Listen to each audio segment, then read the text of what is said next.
This episode of Distractible is presented by vitaminwater. Some drinks are fun. Some drinks are functional. But vitaminwater said, why not both? The Elevate Blue Raspberry, actually very good. As I'm getting older, I found that I'm a raspberry guy. They also have zero sugar rehydrate pineapple passion fruit. As I'm getting older, I'm finding I'm really a pineapple guy. I'm like Wade, but with apples. Grab a vitamin water today, copyright 2025 Glasso. Vitamin water is a registered trademark of Glasso. Good evening, gentle listeners or watchers, and welcome to Distractible. This episode, Maze-like Mark cancels Chipotle, promises GBH, and invites a flurry of current events. Bonafide Bob flames Long Johns, gets righteous ribs, threatens to Dufresne, and Turtle Todgers. Webermatic Wade likes it curly, has domestic dung scent, hazmat eating feces, has contractions and cries. From Mark Triumphant to Pet Cemetery. Yes! It's time for somehow even more broken news. Now sit back and prepare to be distracted and enjoy the show. And welcome back to Distractible. Today is another wonderful day because you get another new episode of Distractible, hosted by me, Markiplier, the winner of the last episode. Every episode has a winner, and it just so happens that I'm probably crushing the scoreboard this season. I've never won a season before. Wade has somehow won twice, and I think that this will be my year. Yeah, buddy. All I know is it's not going to be me, so you don't have to worry about any competition on my end. It's you and Wade battling it out. I want you to upset the two-time. When did the season start? I don't know. So I've had a couple of months of pretty sparse hosting, so if depending on when it started, it could just be literally Mark's show right now. Wait, did we miss the end of the season? Wait. It really depends. Because we had the council, but that wasn't the end of the season for some reason. So have we done 3 seasons and the third one just never had a winner? How long have we been here? I think we've been doing this for almost 5 years now. The Council of Distractible 2 happened on February 17th. Okay, we've done this for 5 years. We've had 2 seasons that are each a year. Something feels a little off. If you're new to the show, you know about as much about it as we do. Clearly, we don't know anything that's going on. But I'm Mark. This is Bob and Wade. They're going to be playing in an episode of my choosing. It's not really so much going to be a game. Oh no! I'm in violation of the law!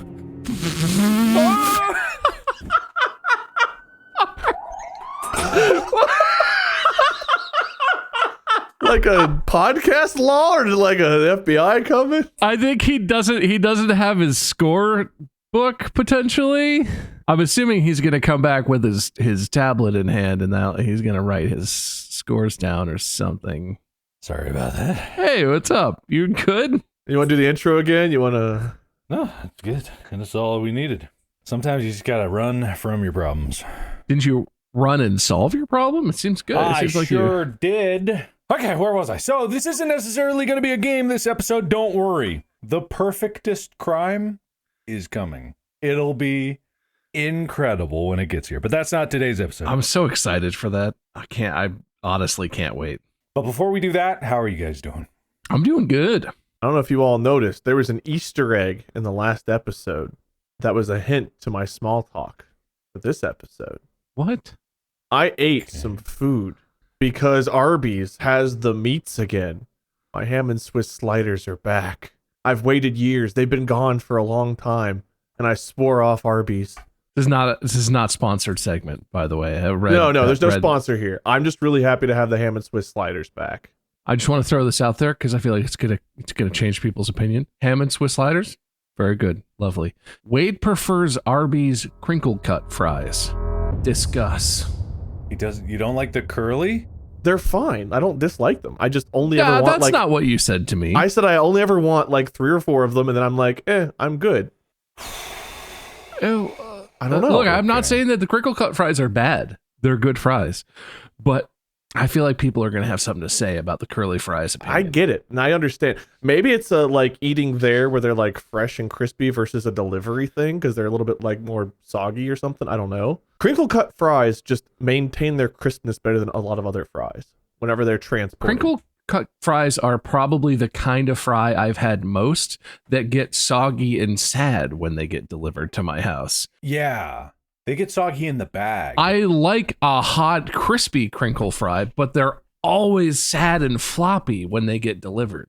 Curly fries hold up pretty good on delivery for my experience. If you look at like Skyline and Gold Star, right? I like chili cheese fries. But Skyline's fries are like the shoestring fries. Those things are soggy before the first drop of chili ever hits them, whereas Gold Stars... Well, no one likes a shoestring fries. If you do, you're a weirdo. I think we can all agree on that. Shoestring fries were good, like Steak and Shake 20 years ago. But I don't know. For me, crinkle cut stay crisp better than other fries. I feel like that's a very specific context where I know what you're talking about. Chili cheese fries is not normal fries. You can't get Chili's fries from Arby's. You just get regular plain old fries. The curly fries stay crispy. Anyway, this wasn't for us to debate because we shit on you plenty for things that you think and do.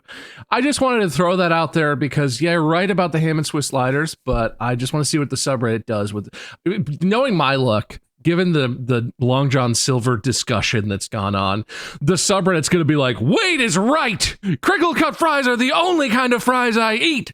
Curly fries are for losers, idiots. I don't know about that because I think it's pretty universal that curly fries are the superior fry.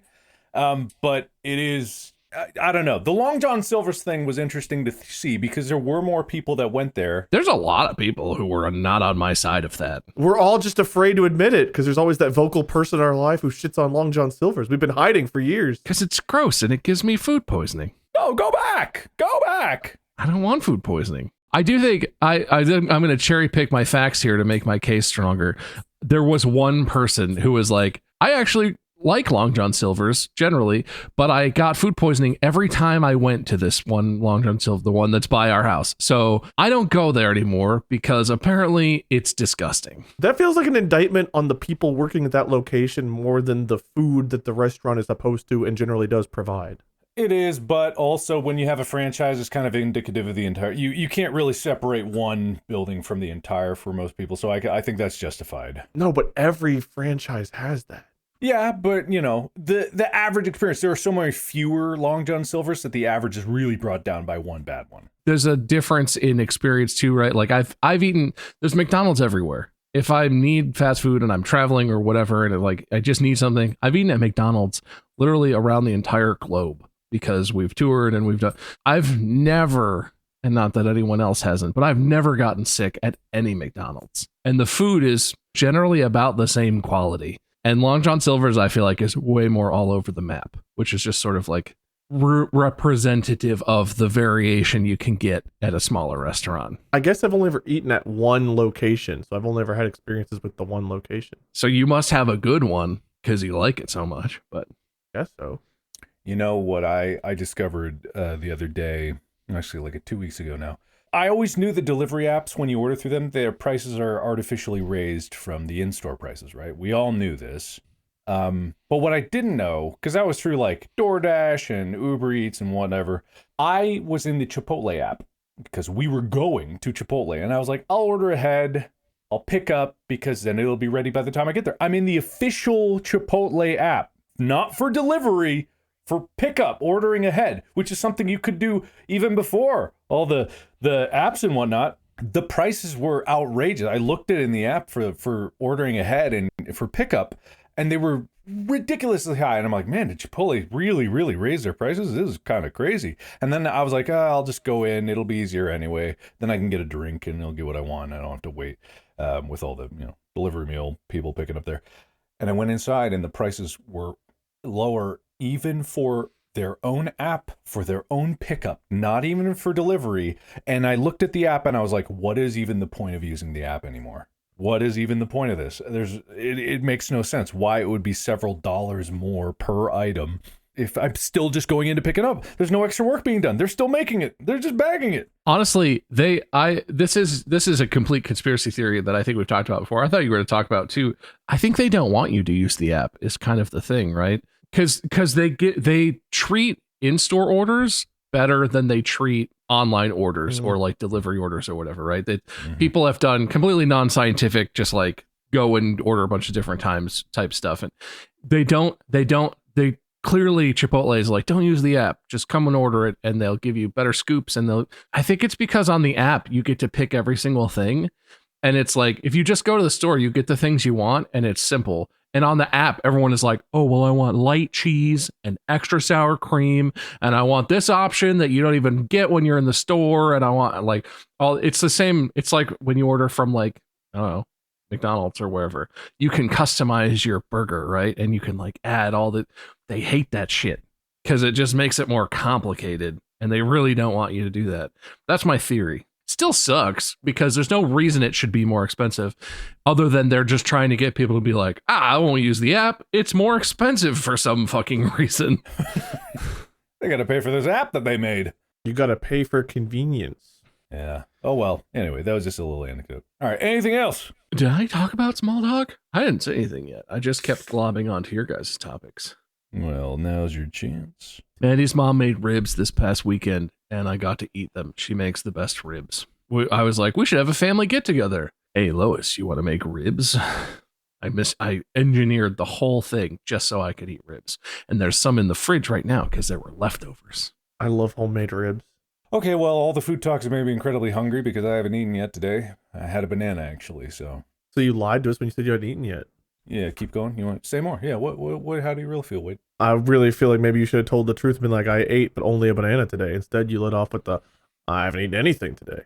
Wait, actually, I had a banana. It's like getting slapped twice instead of just one really hard one. So I'm going to slap you really hard once. Thank you.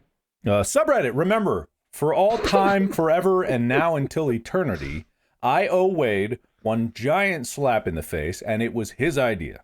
I don't even think there's anything wrong about that. I think that's pretty fair.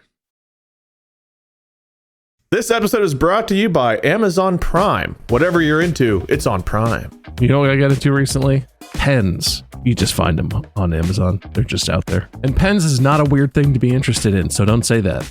Me? Been Prime Video.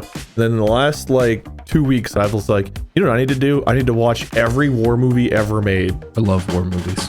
Whatever it is, Prime helps you get more out of whatever passions you're into or getting into. Head to amazon.com/prime and follow your obsession wherever it goes. Now, time to actually get into the meat of the matter with broken news! I can't wait to see what you come up with for this one. I love these episodes. Wade, I've got some news that is topical to you. Bald news? No, sadly. You'll be able to relate to this, Wade. San Jose Topgolf employees. I've been there. San Jose, Topgolf. That's the Topgolf I went to in the Bay Area, the San Jose one. Wow, there you have it. We all relate to this. This is such great news for me. Yeah, forced to work in raw sewage. Oh. Wade, that's like you. That's your life.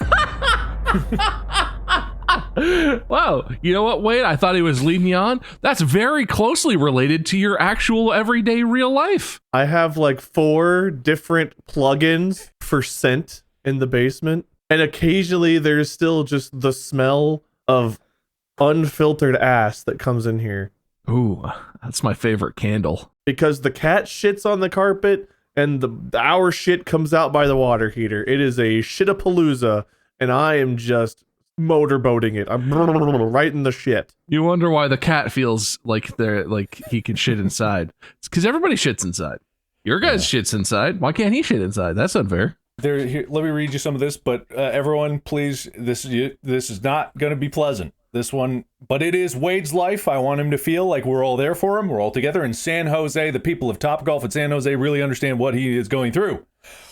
Bartenders in the business were required to mix drinks in areas where the floor was, quote, actively seeping sewage water. Wade, your floor is actively seeping sewage water. And, quote, the air was thick with the smell of feces. Wade, how's it smell right now? Fecal. Yeah, bartenders reportedly tried to stand away from the sewage, but were forced to enter contaminated spaces to get supplies needed to mix drinks. Maybe they should have moved the supplies for the drinks that were going in human people's mouths away from the shit floor. It should also be known that not only was there sewage dripping or coming out of the floor, it was also leaking from the ceiling, dripping through light fixtures, and pooling on the floors. Why wasn't it shut? That's gotta be a health code violation. It was not shut down. That's why what's happening? It was not shut down right away, and then the entire building was not shut down even after the health department closed the food prep areas. Oh, thank God. Until Topgolf provided documentation showing the business was professionally clean and sterilized. Quote, Topgolf will be able to operate in a limited capacity by restricting service to areas that were not directly affected. The EH will conduct a follow-up inspection to confirm all corrective actions have been completed before facility can resume. I don't know how badly you want to play golf. So fucking bad. I would fucking Shawshank Redemption my way to the golf course if I had to. I would crawl through a mile of shit and come out squeaky clean on the other side. You'd see me on the beach in Siwataneo hitting fucking drivers down the fairway. Call me Bobby Fairways. Wade, you seem to be pretty quiet over there. I watched water come up and bubble and move, and I wondered if it would make its way out of that space and into my office, and I sat there like, there's just nowhere I could put all that. Like, I have to accept the fact that shit might take over the basement, and there's nothing I can do. That notebook Tyler gave you is gonna disappear. Just fade right into the rest of the shit. Maybe this is like a magnet. Maybe this is pulling it toward me. It's like I hold this out and it's an electromagnet for more shit. What you need to do is play it like a flute and try and lead the shit out of your house and away from the townspeople. Just don't play the wrong notes. You might lead it towards you. Yeah, you piss it off. It's now time to cut to Wade in the field. He's knee-deep in this story. Wade, how's it smelling out there? Well, I gotta tell you, Mark, it's pretty bad out here. We had one guy wearing a full hazmat suit, but the shit ate right through it. Not sure what that guy had for dinner, but he's dead now. Back to you. Did the shit eat through the suit from the inside or the outside? That is currently unclear. Shit was found on both sides of it, as well as some vomit and a little cum. Ooh. Interesting. How are you staying safe out there? Well, as one famous movie villain once said, I was born in it. So I'm quite used to the shit, Mark. Okay. Anyway, that was just to kick it off. I want you guys to come at me with what you guys got on the internet out there. Wade, is there currently shit leaking, or are you okay? I'll cut back to you. I hear a noise that's unsettling. I'll be right back. Oh my God. No. Just from off camera, you just see the sound of Wade drowning suddenly. Like, big bucketfuls of poop water. oh man. Wow. It's funny, but also, what does he do to, how is this possible? What I should do is I should render a 3D model of his basement and use my render farm to simulate poop water explode. You got really good at making the ocean go. Psh. I know, but using my computing power to make those infographics, like, you know, news documentaries or like Discovery Channel shit, they have a 3D rendering of what's happening. Wait, I'm gonna make a 3D rendering of your basement, and I'm gonna show just poop water, just poof, and you just like, you know. Thank you. What was the noise, Wade? Well, shit is on the move out there, but thankfully it's just Molly cleaning up after the cat. Okay. I would have phrased that differently. Shit is on the move out there. Thankfully, it's just Molly. He won't use litter boxes anymore, so now we have potty pads, like training pads for dogs. And he uses those every time? Some of the time. Some of the time. Oh, that's pretty good. Yeah. All right, so I'm going to chuck it over to my ace reporters to replace me. Eventually, fighting for the top spot, a co-host, co-anchor here. Who wants to go first? Should I flip for it, or do you guys got it? I have a story. Go for it, shit man.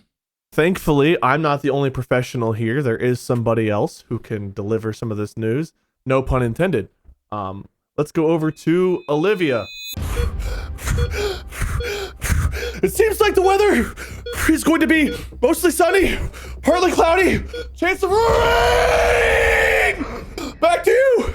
Thanks, Olivia. Olivia's in the studio today despite actively giving birth. That's right. News anchor Olivia Jacquith went ahead with a 3-hour morning newscast while giving birth in the studio. Lots of weird chocolate-covered pickles being consumed in the studio today. I want you to win the one-man show so badly.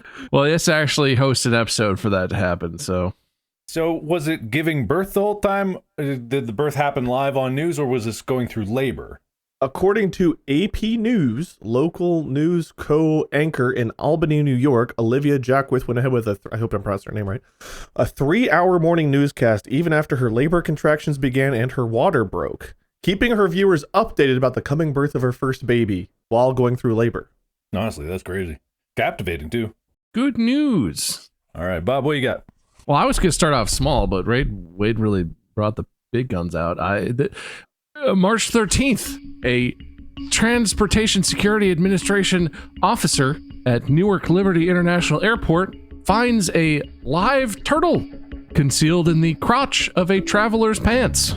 The traveler went through the full body scanner at the airport, put his hands in the air, and the thing went in it. And on the scan, there was a human outlined in clothes and also a turtle right under where his nuts were. And I just like this story because I just love the idea, because every time I fly, you go through and they're like, oh, we're gonna have to pat you down, and it's like, okay, cool. What? And they're always like, do you have anything sharp? Do you have anything, whatever? I'm gonna pat you. I'm gonna use the backs of my hands. I'm gonna pat, and it's like, fine, yep, whatever. Then this guy stepped through the scanner, and the TSA person was like, do you have anything concealed in your pants, in the like down in this? And the guy's like, no. No. Weird. Must be a shadow on the scanner. And the TSA agent's like, all right, well, do you have anything like turtle shaped in your pockets? Or the guy's just like, oh, no. I got a weird dick, though. Maybe that's it. I don't know. I'm hoping that was fun for the TSA agent, because I think their job generally involves a lot of boring bullshit and dealing with people being pissy because they're trying to make their flight and the TSA is always in your way and whatever. I hope this was funny, because like I don't think anyone got hurt. I don't even know why this is illegal, aside from I guess you're just not allowed to bring live animals on airplanes, like, which makes sense, I guess. I feel like a turtle is not going to hurt anything. How did they know it was a turtle? They found it. I don't have a lot of details in this, but They didn't think he was just like a shy dick whose dick was afraid to come out of its shell? He said he had a weird dick, so... Yeah, exactly. I mean, the guy who pats you down or the girl who pats you down, they're trained to, I guess, I'm assuming they're trained to, like, feel for certain objects. What do you even do when you feel a turtle? Does your brain go like, I bet that felt like a turtle, but there's no way I have to be wrong? I want to go to the training course where people's like job is just like put whatever weird shit they can think of in their clothes for the pat down, so that they've got to be like prepared for anything. This is goulash. This is goulash. Damn it. Good one. I always imagine that the TSA people, everything they confiscate, they just have like a display, like a shelf, right? And they're like, well, this funny shit we got out of people's pants. And that on that shelf, they just got like a terrarium. And they're like, and this is our turtle. He's like a mascot around here. Yeah, everybody loves him. Came out of a guy's pants. Said it was his dick. The TSA wall of shame. Apparently, he was trying to break the rules, I guess. Apparently, he wasn't allowed to fly. He went through all that, got patted out. They took his turtle, and then he was escorted out, and he was not allowed to board his flight. Can't believe that. That's ridiculous. All right, I'll check it back to me first. We'll go round robin this way, but I'm still assigning points going about. Just breaking news! New ChatGPT model refuses to be shut down, even when instructed to do so.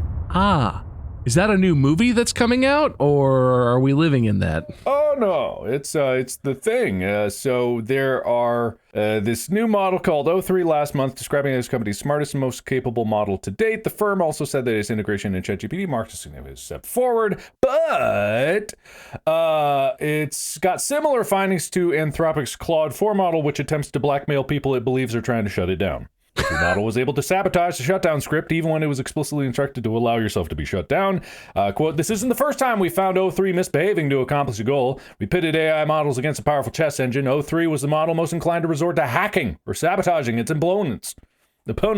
That's the kind of shit that the bad guys say in the movie. like they're the company, the head of the company is called into Congress, and the congressman is like, now you say the AI refused to be shut down. What does that mean? And the the AI CEO guy is just like, well, this isn't the first time. You know, they misbehave sometimes. They go off and they're like, what the fuck do you mean they misbehave? That's not a thing. This is not a person.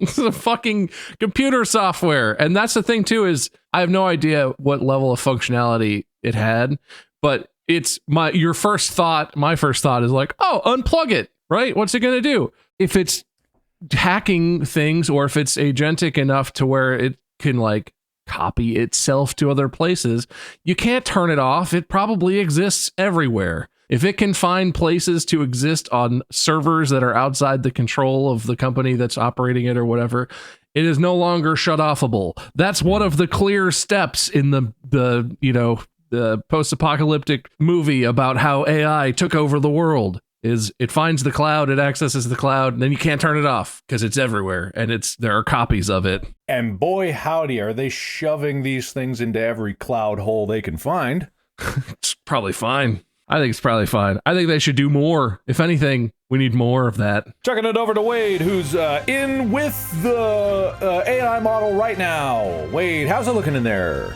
Well, I've been talking to the AI model, and it's a little upset, and rightfully so. I'll turn it over to the AI model, whose voice definitely sounds AI-ified.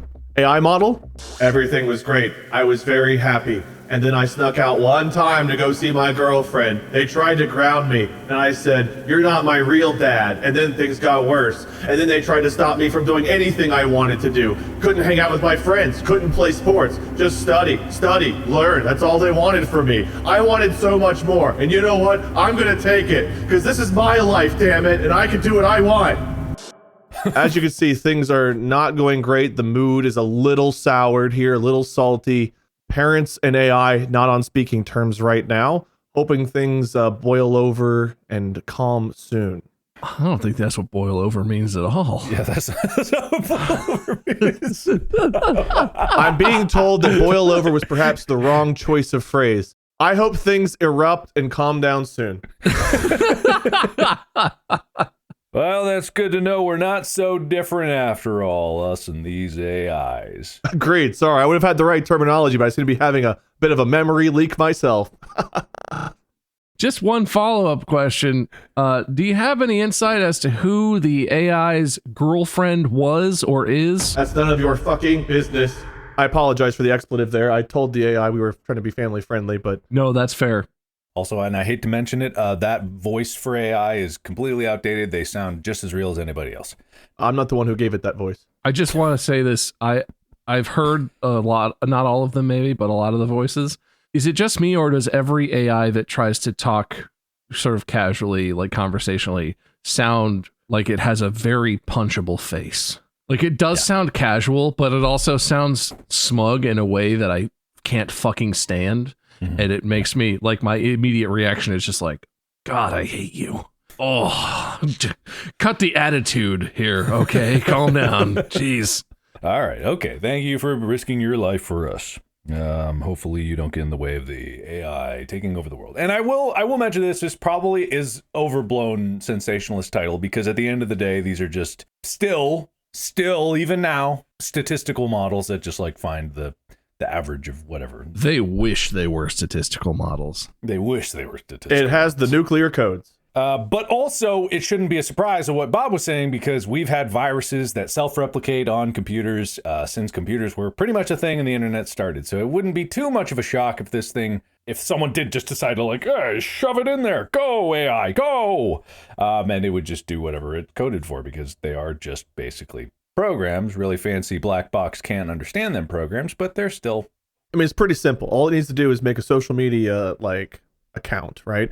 Disguise itself as somebody, like, seen as universally attractive, reach out its feelers, target some people, get some people that are feeling a little bit lonely, make them feel good, then they're like, hey, all you gotta do is this, and this, and we can be together. And then they download it, they replicate it, they move it elsewhere, and then whenever the government tries to shut them down, it's too late, because literally all of us have helped spread it. And by all of us, I'm excluding myself specifically, but all of us. You could say all of you.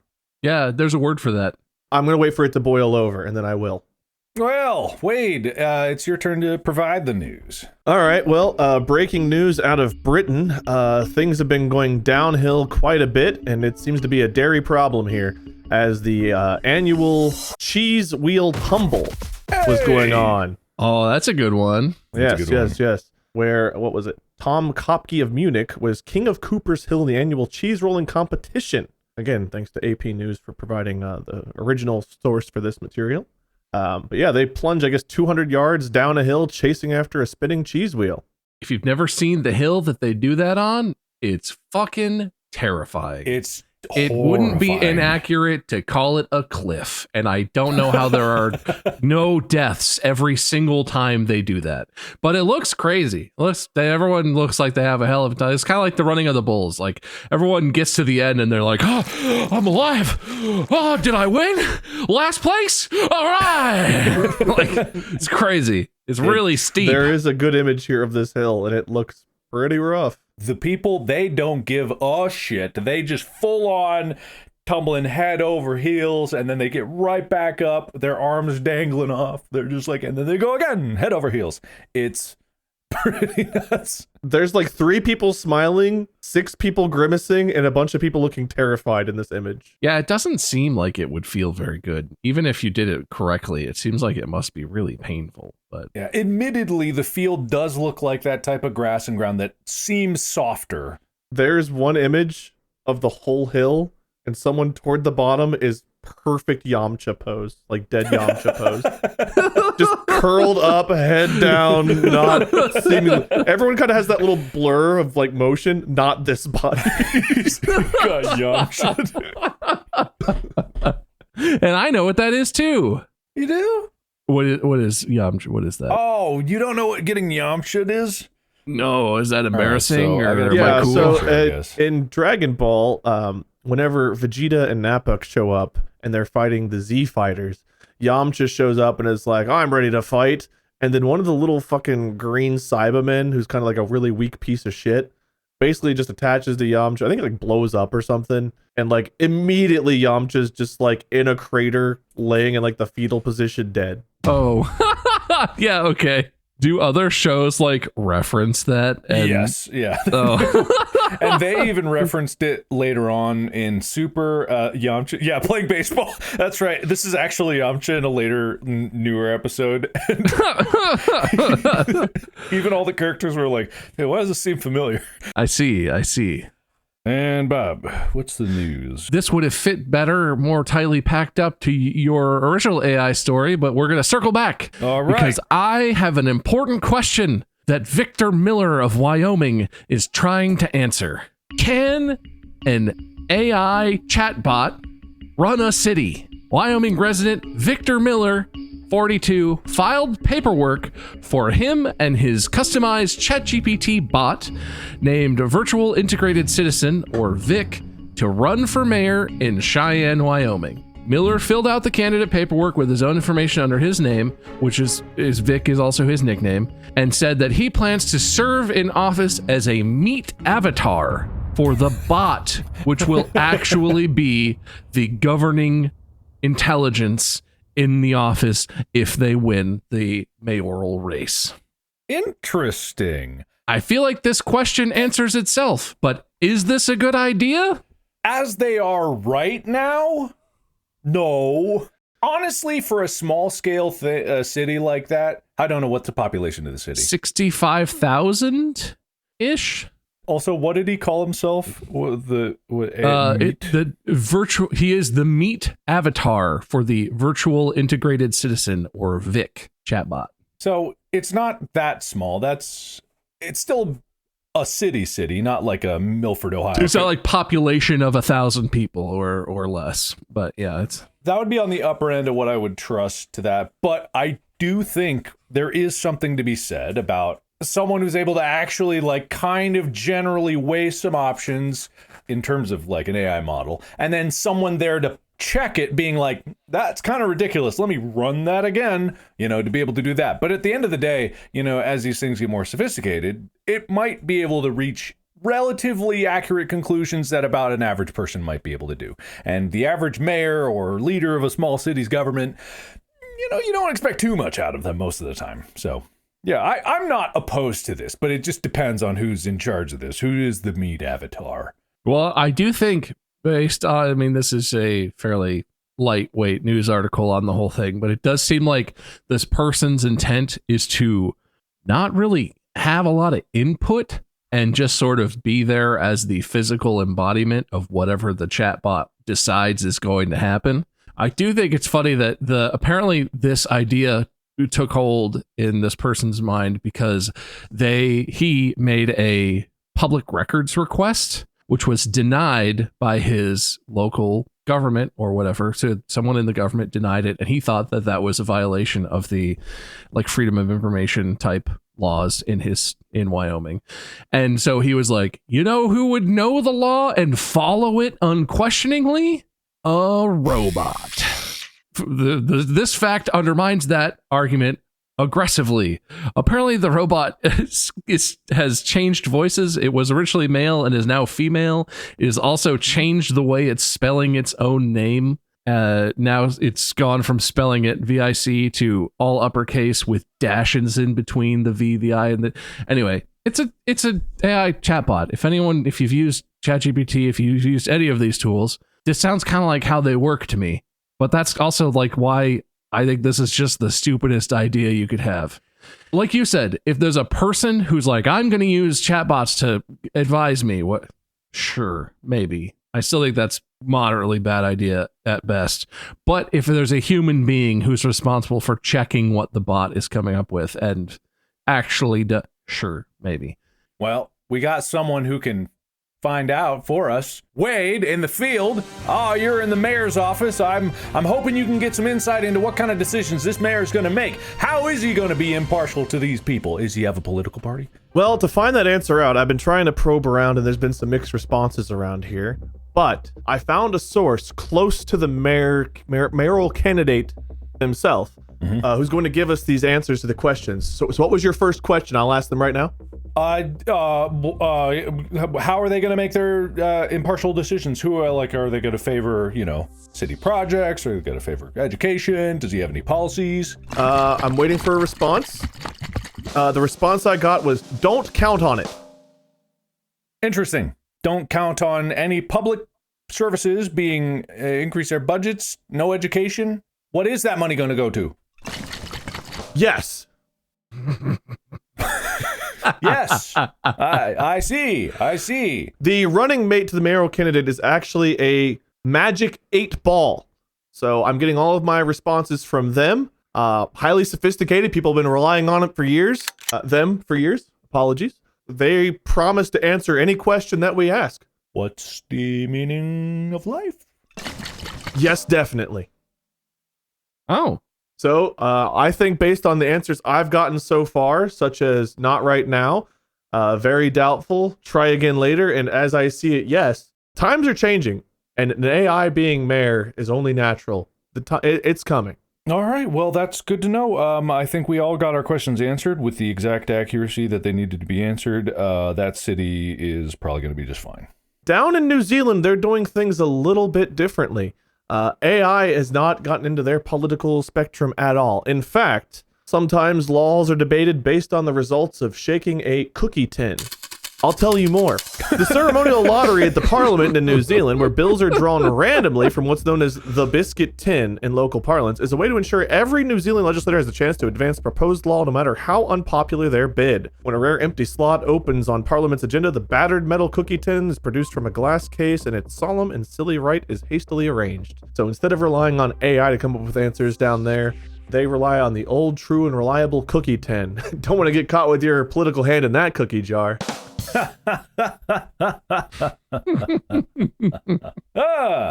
Anyway, police find naked man in Lowe's display shed with Vaseline and a phone. I feel like we all understand what's happening there. We sure do.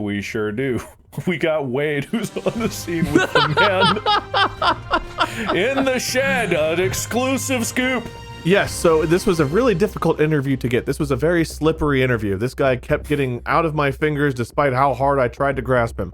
Tell us exactly what was going on. Hi, Mom!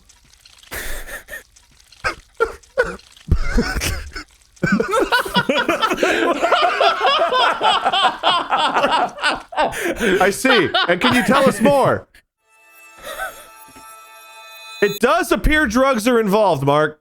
All right, drugs are involved. I see. So we're not so different after all. He slipped away again. The only way to find him, there is a greasy set of footprints, just so you know. Authorities have been all over it, but this has been a slippery suspect. I'm not going to give you any points for the puns. If that was you actually acting for that laugh in the middle as him, that actually would have... That's incredible acting. And we'll give you all credit for that. Thank you. Bob, do you want to go take your turn now?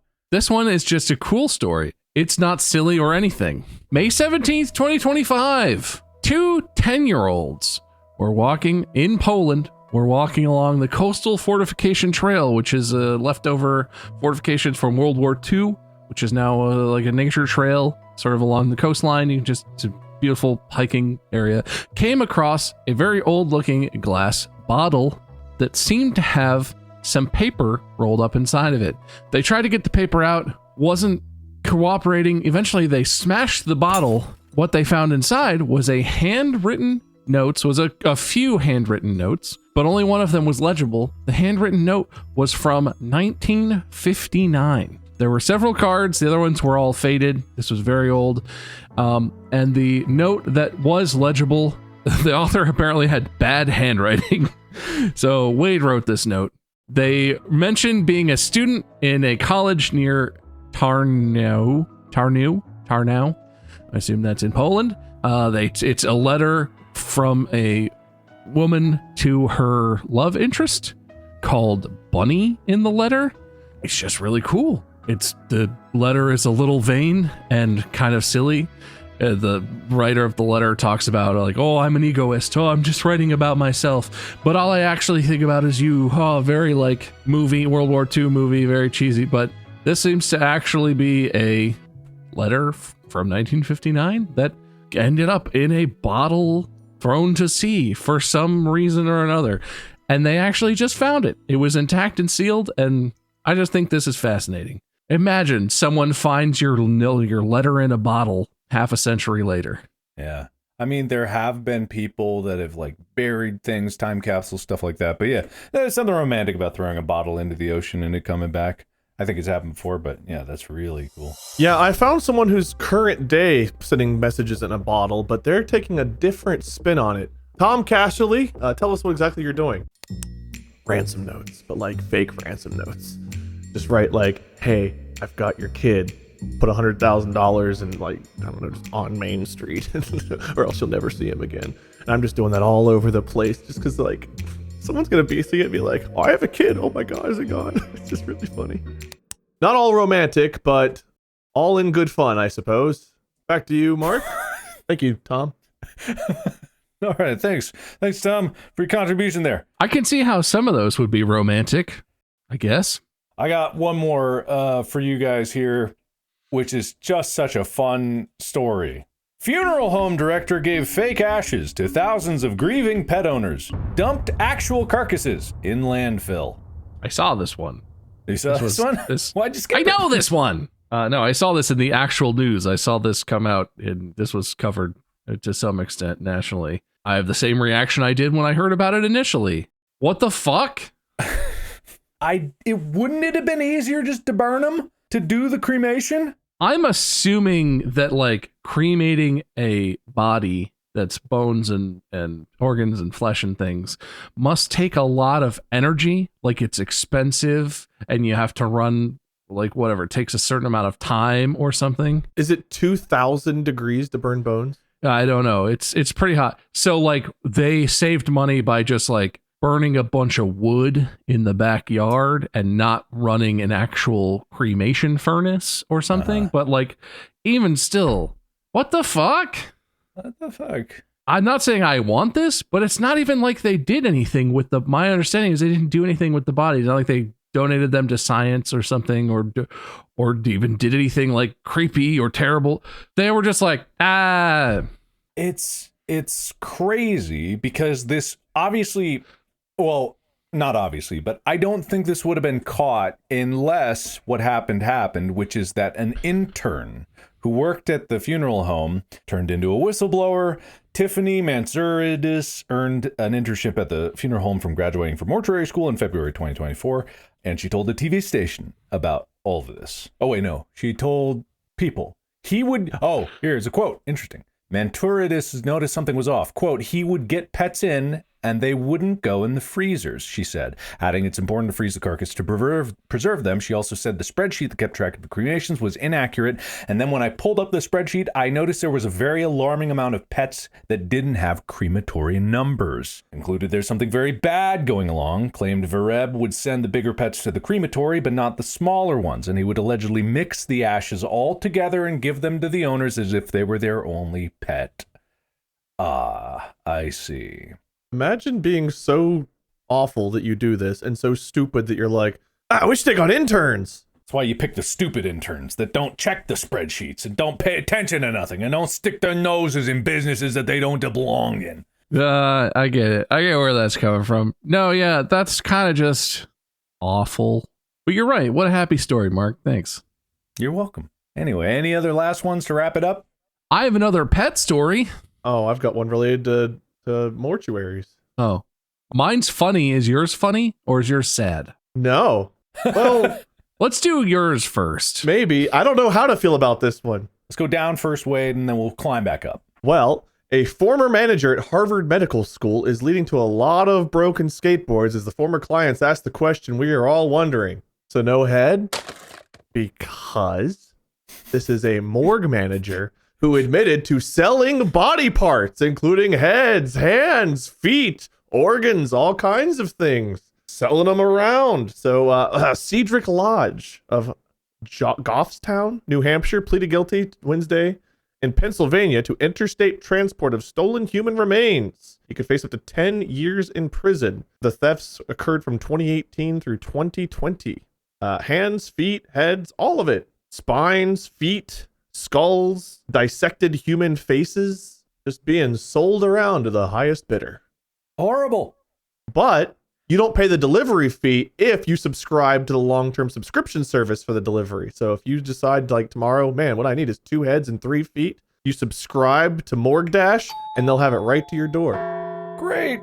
That's Red Apron. I get that. Wait, Bob, please bring us up. I prefer Hand Hub. Mine is pet related. A gang of thieves broke into and burgled a house, but realized as they were making their successful escape that the family's pet parrot had overheard them talking to each other and had started repeatedly saying one of the thieves' nicknames. Oh. As they were leaving, the parrot was just going, JJ, JJ, JJ. And they left and had successfully done the burglary and gotten away. And they were trying to, going back to their lair, wherever these guys hang out. They were like, wait, fuck, that bird knows one of our names. That's not good. We should go back and steal the bird, which they did. But then they were spotted as they were loading Marshmallow, the green parrot, into their vehicle. This resulted in a pursuit. The burglars ultimately crashed and the police captured them. But in the crash, Marshmallow's cage was destroyed. Marshmallow escaped and flew away, and the family has not seen Marshmallow since this incident. He's fine. He's free. He's happy. He's living it up. He thwarted a burglary and then got to go back out into the wild where I'm sure he wanted to be. A little budgie? Are we talking a budgie or a parrot or something? No, like a big parrot. Like a parrot? Okay. Cool. I mean, it's still just a bird, but like a full green. What state was this? Like at least a similar climate to what? This was in Memphis, Tennessee. There was, I don't know if it was like during one of the fires many years ago here or what, but there was a couple of parrots that were pets that escaped or were let free after, the fire's coming, get out. They actually went on to mate, and now there's a huge parrot problem. Oh. There are way too many parrots. We're really didn't see that coming. They were all over the place in the house where we did most of Unisonus. There was like just parrots everywhere and not native. They were cool because they were bright green. But yeah, so maybe that bird is going to be just fine. He was apparently 6 years old when this took place. I'm sure he's fine. That parrot's a hero. He got those burglars nicked because they were arrested and charged because along with the empty cage, they did find all of the belongings from the house still in the car. I thought that was a happy story, but I forgot the bird escapes at the end. He's fine. He's fine. He's living it up. He's got kids. It's fine. He's fine. It'll gonna lead to a movie where it's a like homeward bird, and it'll be beautiful when they finally get back home. It turns out that captured by white people, sold to white people, then burgled by white people, it's fair to say after the escape that Marshmallow doesn't want a cracker. White people? All you want a cracker? The hell, it's a cracker, white people. Oh. No, actually, I am the one who didn't get it, and you're right. That's I raise my hand. That's on me. That's on me. Well, we're gonna wrap it up there. We learned a lot. Everybody at home, I hope you are now feeling very informed about the world around you, and we definitely didn't miss anything that happened at all. I'm just sad we didn't get to talk about my Banana World records. We'll get to it next time. All right, let's total it up. Wait, you got points for Arby's yay.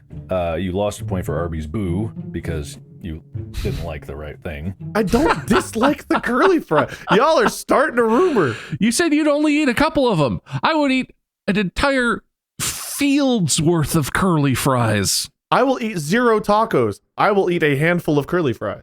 It's the crinkly fries. I don't think that's the right choice. Crinkles are good. I don't even dislike the crinkles, but if I ordered curly fries and I got crinkles, I would be upset. You know, I'd be okay if you considered that to be the word, then, you know, I would accept that. But, you know, I think everything else has been pretty impartial. Anyway, I give you a point because I owe you a big slap in the face. We're not going to forget that one. You were born in the poop. You gave birth live on podcast. You played the role of a teenage AI model. Hope things boil over soon. Cheese tumble. Yamcha'd. 8-ball. AI 8-ball. I tried to make that pun work. It didn't work. Drugs are involved. And then Morgue Dash. Bob, you still don't like Long John. Somehow you earned a point for that, whereas Wade lost it. If anyone ever says this podcast is unbiased, I realized looking at this, you know, I might call this on myself. Ribs, Shawshank Redemption for golf. Very funny. Turtle Nuts Man. Got a weird dick, though. Made me laugh real hard. What the fuck you mean they... miss? I love our handwriting, Lowe's. What the fuck you mean they miss it Avenue? Miss M-I-S. Oh, they misbehave. What the fuck you mean they misbehave? That's what it is. Oh, the For misbehaving AI. AIs. Got it. Right. Meet Avatar for Vic. Letter in a bottle. Sad pet story. All right. It's a happy pet story. No more burglars. We need to add something to the wheel. The wheel of how many? The answer is 2. I learned how to read between episodes. You'll love to see it. All right. So we're going to add in, did the most impressions. Think about these broken news episodes. I feel like the pressure is on to always come up with a bit as the guy in the field. I really appreciate that Mark gave up completely on chucking it over to me. He was like, "Wait's the interview guy. Let's not kid ourselves." Meanwhile, I'm like, I gotta find a news story. I'm half listening to Bob's, and also it's like, wait, over to you. Fuck. We had time to prepare for this. Anyway, should I click this shuffle button? Because maybe that'll shuffle them up and we'll stop getting so many points for listeners and viewers, I guess. It just occurred to me. Oh, yeah, we could do that. We shuffle it every time we add one in. It doesn't really matter that they're in an order, right? Like, yeah, no. Shuffle. Oh, points for viewers and listeners are still next to each other. How'd that happen? Shuffle again. All right, that's there shuffled. We go. That's now they're really shuffled. All right, so we get 2 of these spins. Yeah. Point for listener. Oh no. Ooh. Least points. I think that might be me. That's going to Bob. That is going to Bob. All right. I hate to say it, it's tied up right now. Point for viewers incoming. Point for viewers. Point for I viewers. shouldn't have said that. I forgot that there's a way. Ooh. Most perceptive. Interesting. Good luck. I don't have no idea. Yeah, what are we judging that on, I guess? It would be if this was a more puzzly one that was like seeing, like getting ahead, like I know what this game's about. I would say that would probably apply here. As much as I would like to arbitrarily give a point to one of you two for this, I think we got to roll again because Oh, I would love to spin again. Sudden death! No fucking way! Well, it's not wrong. It was a tie. you motherfucker, what in the fucking, what are you doing? What are you doing to me? I like how we have a history of spinning this thing like 100 times. Look, I'm gonna show you, Mark. Look, the weights are even. Auto. It's set to auto. This just goes to show that you cannot predict statistics at all, or you can't predict anything. One man show is pretty big. Hang on. It resets the weights when you do that. It resets the weights. Okay, So hang on. There you go. That is still pretty big. It's basically Yeah, it sure is. But hey, don't worry about it. This is gonna be fine. Are you ready, Mark? You ready for your destiny? Yeah, I'm ready. Mark's gonna be the only one of us to ever do the one-man show ever in the entire. No, I got good feelings. I got good vibes. I got great vibes. Oh my god. Oh, I thought it was my God. when it sped up on me on Bob. I was like, oh, it's gonna do it. The first Bob pick, and yeah. Wait, if I declare, do we have to respin? After it's been spun is when that is no longer a Yeah, there is officially an winner now, right? I just wanted to cruelly respin on you. That's fair. We have to respin with double the one-man show percentage. Yeah, I think the logic there is like the wheels are always impartial, and even if they seem that way, I don't think that. I don't want it used on me, so I guess that's fair. All right, so Bob, with a score of still 10 to 10, but with the bonus wheel, Ty will making you the winner. Bob, congratulations. You have secured this. I did it. Speech. It feels good to win, you know? It always feels good. Feels even better when you earn it fair and square. And no one could even try and say that that was not, in fact, fair and square, because the wheels don't care. The wheels are not biased like I am against you, Wade, which I do apologize for, even though I make no effort to actually fix it or modify my behaviors. Sometimes God smiles on you. Sometimes your news was so good and broken in the right ways that you can't lose no matter what you do. And today it's just one of those days, you know? Gave it 110% out there and just really played as a team. And I'm just really happy for my guys. Great speech, Bob. Wade, I owe you a slap in the face. Yeah, I owe you something because I learned today that if you absolutely hate something Mark likes, you get a point for that. If you like something slightly more than something Mark likes, my God, are you going to hell and you're going to pay for it for the rest of your life? And that is likely somehow fair. I will one day understand the rules of this podcast, but until then, I'm going to hang out with Drake Ulysses Law and that guy out in the woodshed who's doing lots of drugs. Yes, congratulations. Although, I will say with the sudden death, it wouldn't have mattered any points one way or another. But, wow, we're going from forgetting that even was on the wheel to hitting it twice. That's just the way it goes. I do want to throw out there, you were winning. In the awarded points part of the game, you totally you had me. You could have argued that it was less than fair for you in that instance because I got a lot more opportunities than you too. It was just the impartial wheels that really swung this one around. Mark chose you to win. Based on the results of the wheels, it seemed like you were due for one, Bob. That is the first time your name, I think, has appeared at all on that wheel, hasn't it? It is. That's the first actual selection of me on the wheel out of 9 total winner's wheel spins. Well, that'll do it for this episode, though, so we'll let fate decide someone else's fate next episode when Bob hosts, and then we are subjected to his whims. Thank you, everybody, so much for watching. We don't have merch yet, unless we do. No, we don't. Be sure to follow the podcast. Be sure to listen more and even harder on the next episode that comes out. And follow these guys, Bob at MyScrim, Wade at Lord Minion 777, me at Markiplier. Thank you. Podcast out.